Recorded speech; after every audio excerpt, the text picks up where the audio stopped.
Hey everybody, welcome to Campus Party. My name is Laura Beeston and I'm your co-host today. Thank you for joining us. I'm very excited to welcome my guest for this session, Eduardo Cuducos, who is using and exploring technology as a source of political voice. Welcome, Eduardo. How are you? Hey, hello everybody. I'm Eduardo. I've been developing code since I was a kid, so it's been a few years now. And I'm also a sociologist, so I think that's how I try to mix both things and use tech to make political statements. Right on. So can you tell me a bit about, what you're working on right now and sort of what kind of projects you have on the go? Sure. Yeah, I really like open source culture, and I think that's how I got started.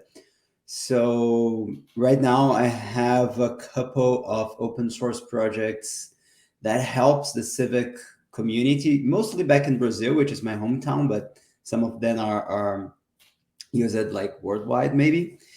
Um, and I think that that's it, like this huge activity in the open source, trying to make tools for making data more accessible, to make it easier for people who wants to use technology to do it. Great. So maybe you could talk a little bit about your origin story in the tech world, how you fell into tech.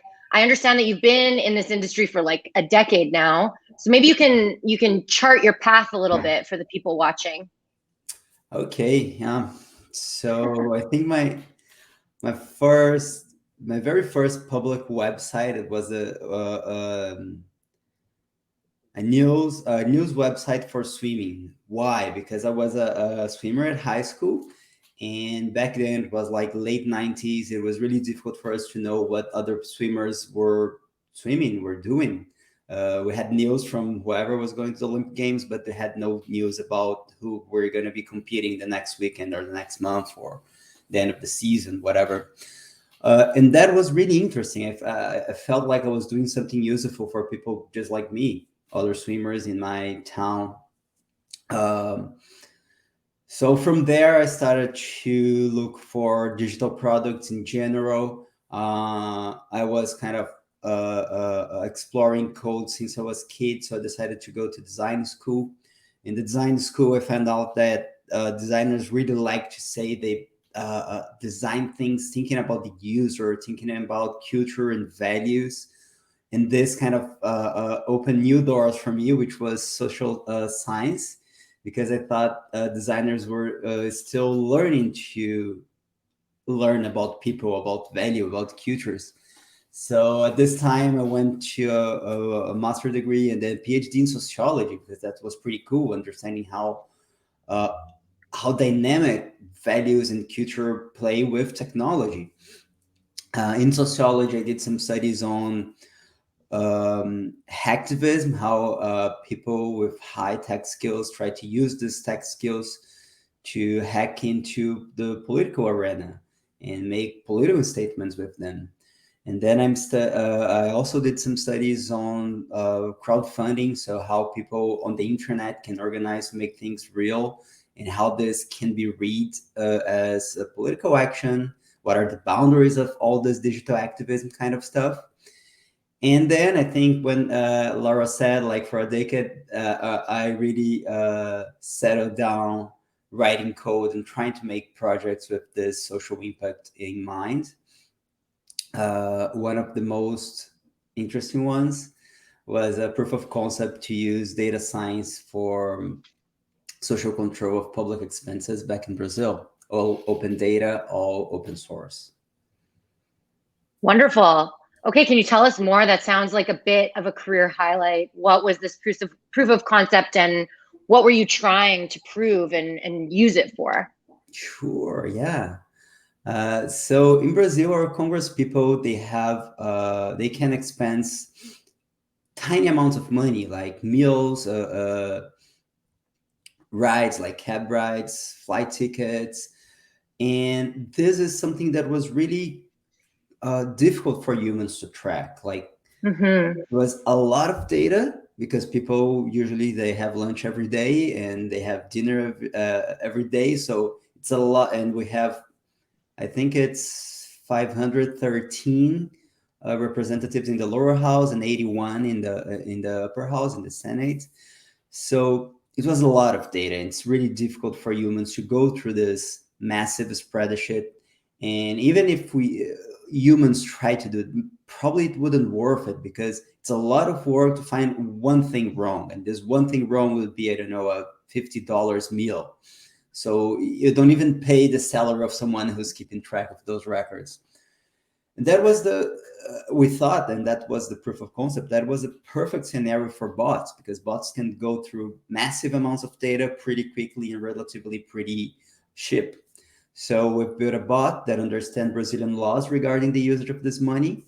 Um, this bot can go through like 3 millions of expenses in a matter of hours in a simple computer. We don't have a data center or anything. Like your computer probably can run this in 1 hour and flag things that look suspicious. And once she flags, like this bot is called Rosie, she tweets and asks Brazilian people, hey, can you take a look at this? I think this is suspicious. And then people can click and go like to the source of the data, to the Chamber of Deputies website, and check, okay, this is the receipt, this is what the congressperson is claiming. And we found some interesting stories doing this. This is helping keep this expenses on track, I guess. Right. So keeping people accountable and transparent about where they're spending their money. Did this make waves? Did this project really shake up the establishment, or what was the reaction to this bot? Yeah, like Rosie's is I think she's got a reputation. I think the impact is mostly about empower people and making them believe they can do something. Like uh, in terms of money, if you look like to the total amount of money compared to other corruption scandals in Brazil, it's tiny money. It's not much, but the sense of being part as a citizen of the social accountability thing, this is most important. So Yeah. what I mean is not just the abstraction, oh my god, I can do good from home or whatever, but the amount of different projects inspired by Rosie that thrived in Brazil since 2016 when we started it. This is what makes me happy about this project. This project is called Operação Serenata de Amor, and I think the most tangible measure to understand the success of this project is the amount of different projects using technology for the civic purpose that we have seen in Brazil in the last 5-6 years. This is really exciting for me, and that's what I expect as a proof of concept. I didn't expect like to get rid of corruption and all the cases and etc., but like to inspire people to do more things aligned with this idea. Wonderful. Okay, so it sounds like your work is really embracing, your own interests and a lot of different disciplines, from sociology to politics to tech. So I'm curious what advice you might have, or what your thinking is about mixing these disciplines together, and what advice you have about sort of using tech in the political arena for people who are watching. Okay, yeah. I mean, this is a topic I love. Like, I could talk about it for hours. But like, in a nutshell, I think we cannot talk about technology without talking about politics. Yeah. So there's an article I love. It's from 1995. It's called Gender is Calling. It's about telephone, like the old landline telephones, and gender. And there's a quote that says something that reads probably it's obvious that technology is not neutral. It operates in a cultural context. So like this entangles politics and culture in a way that we cannot just keep them apart. So understanding the impact of technology is important. We have massive news in the last few years about how for example, social networks are having impact in elections in different countries around the world. And this is like just the tip of the iceberg. We have minor decisions made in technology that really are strong political statements that helps kind of preserving some establishment that sometimes challenge this established, but either way, they are in a constant dialogue with what's going on in society. Because even if we believe that mathematics is okay, this is just science and it's neutral, and then we have algorithms and etc. As far as you move from the mathematics to applications, you are diving in culture, you are diving in a very human and subjective world. And this is where we start to be unable to separate technology from politics. Sorry.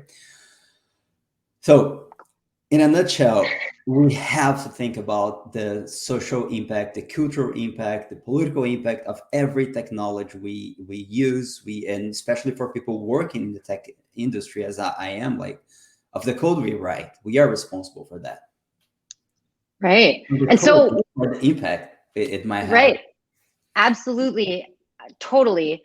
And in terms of social impacts, what role do you see, young people who are just getting into the industry playing as an agent in this space and as a force that can maybe, tip technology to the side of the light side as opposed to the dark side? I'm just curious, for those who are watching, how they should be thinking about incorporating social impact into their day-to-day lives.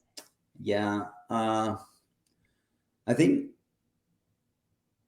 one really, really good point, I think, is about bringing awareness to those sort of things, because most of the time it's not easy to understand, oh, there's a bright side, there's a dark side. It's so much going on, and it's too complex, and maybe the same thing the same thing might have like different point of views on it. But bringing awareness of what is happening and what algorithms and platforms are enabling, it's interesting. So the most one of the examples I find really, really simple to get into the discussion is like social media in general made it really easier for people to get together. So maybe you were the only people with a certain belief in somewhere in the world, and you thought, oh my God, I'm so different, I don't fit here, etc. And then with social network, we can find a group of people who share this belief, and you can get together, even if you are like spread around the world, and you build a sense of community. On the one hand, this is really good, finding people who looks like you, who believe in the same thing, and maybe you're friends, maybe you're just part of a group, you didn't know each other, and probably you wouldn't know each other if there were no internet. And at the same time, you're kind of isolating yourself. So when you were like back there without internet and you didn't fit, probably you have more intensive dialogues with different people. And now you can kind of live in this bubble just with people who believe what you believe. And this is kind of killing a lot of opportunities for dialogue that we had in the past. So that's the complexity of most of the things in the internet. The same thing can be interpreted in different ways that will come up with different arguments about it. Is this good or bad? So I think instead of thinking of good or bad, think about awareness. Look at those things and try to understand how it's impacting your life. Not only if it's good or bad impact, but go deep in this great exploration.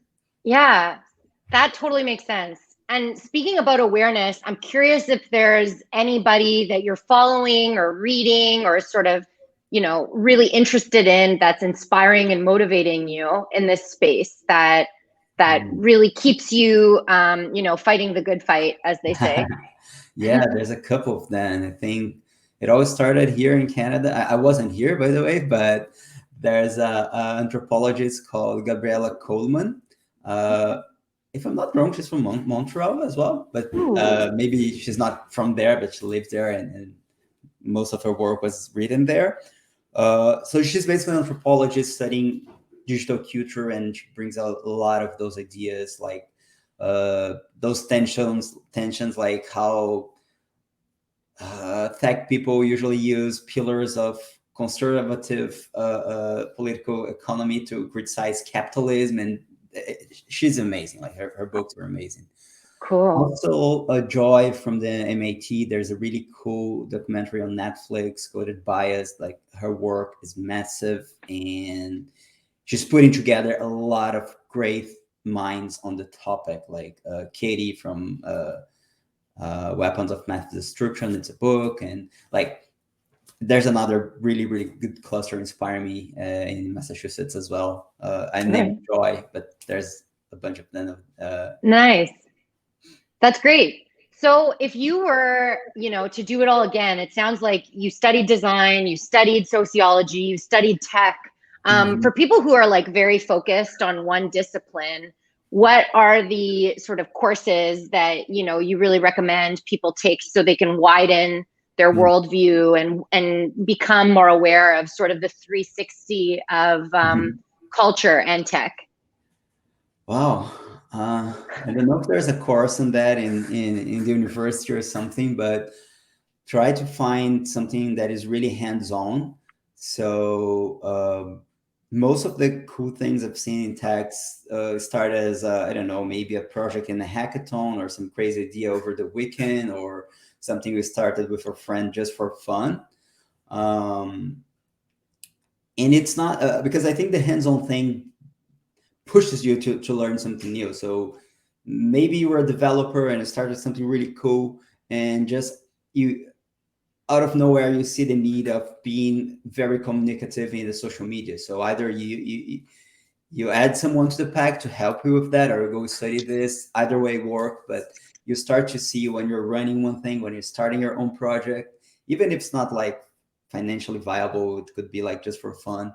You start to see all the needs and different things involved in something that I thought, okay, this is simple. This is just something I started with a friend. And when it starts to grow a little bit, you see that you're not enough by yourself. And that's a good invitation for new skills and exploring new worlds.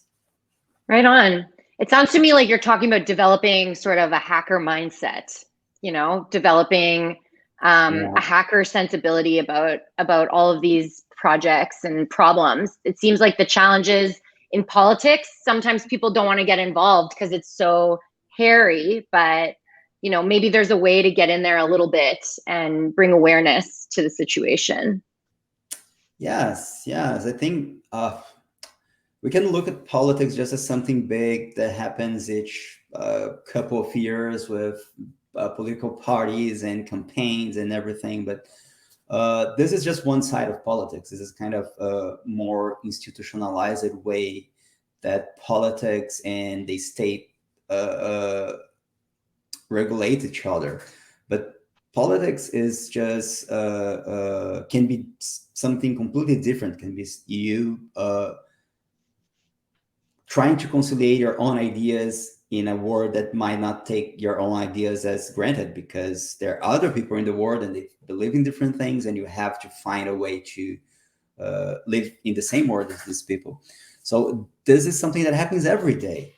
And I think I can't talk about all the jobs out there, but like we in technology, we have a lot of power in being in the middle of these tensions of different beliefs, different cultures, cohabiting, living in the same world, in the same society. So yeah, it's like hacking this is really exciting for me. Hacking the sense of understanding the role of all those tensions and how we navigate them, and trying to tweak these rules bit by bit to make it better.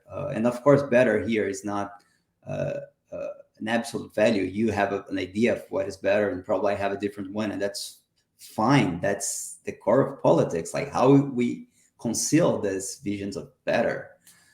But anyway, yeah, the hacker mindset is hacking, not the tech stuff. It's not like let's do pen tests and try to hack the network, but try to hack the tensions that is part of inevitably, it's part of our everyday life. Absolutely. Well, this is really inspiring. I hope the folks who are listening in sort of have some ideas about where they can involve themselves and apply themselves in this tension. Where can people find you and follow you and connect with you and keep track of what your projects are and what you're doing?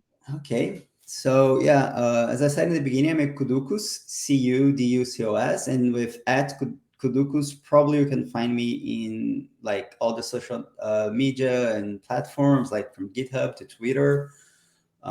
If you can find me, probably I don't use that one, but then try the next one. Probably I'll be there. Wonderful. Well, thank you so much for sharing your journey and your insights about sort of where technologists can be multifaceted and, really engage themselves in our political economy. I really appreciate it. And thank you so much for being here. Okay, thanks for the talk. It was like really, really nice to be here. I'm honored. And yeah, let's enjoy the campus party. Yeah. Have a good day.